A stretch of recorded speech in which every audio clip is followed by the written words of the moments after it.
ត់យើងកើតការលោកកាយក៏សាងហោហើយតំកល់ទៅមុខទុកជាគេខ្មែររួមរក្សាថែព្រះពុទ្ធសាសនា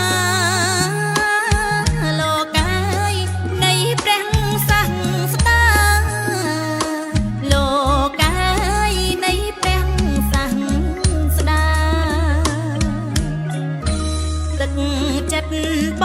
រិស័ទលោកកាយកាត់ថ្លៃពុំបានសត្វធារុញច្រានលោកកាយដោយក្តីជ្រះថ្លាតាមពុទ្ធអវាទស្អាងស្អាតចិន្តាសាងវត្តបឹងខ្នាឲ្យល្អ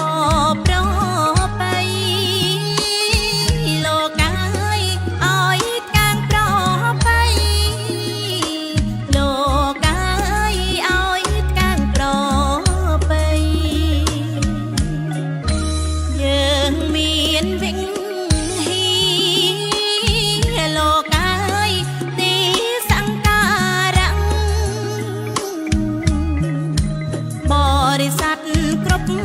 ថ្នាក់លោកកាយជួបចំលោកលៃធ្វើបន់ផ្សេងផ្សេងតាមប្រពៃណីក្រោមលំត្រឆៃនៃវត្តយើងនឹងលោកកាយអូអពេញ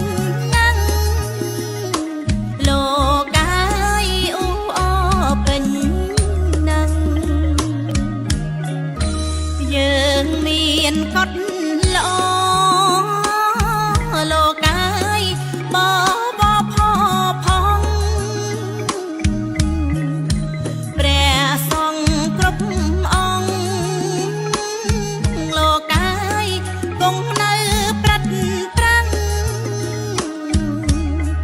បាំងដេញបាត់ធម៌ល្អិតល្អទីពឹងជាដួងប្រលឹងនៃពុទ្ធសាសនា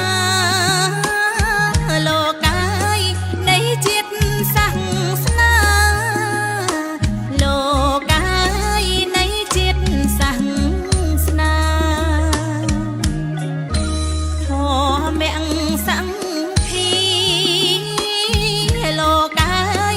ធំស្រួលជួបជុំបនកាំងឋានជុំ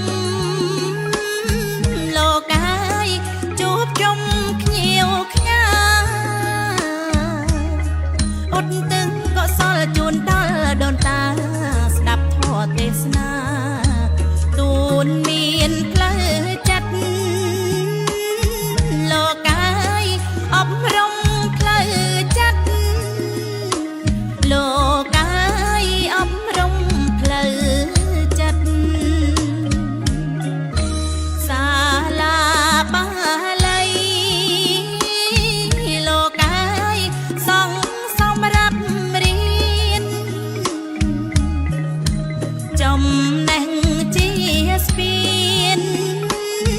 លោកកាយព្រះសង្ឃប្រឹងប្រត់ឯរស់បងវត្តក៏ល្អប្រណិតមានច្រើនទៀតពិត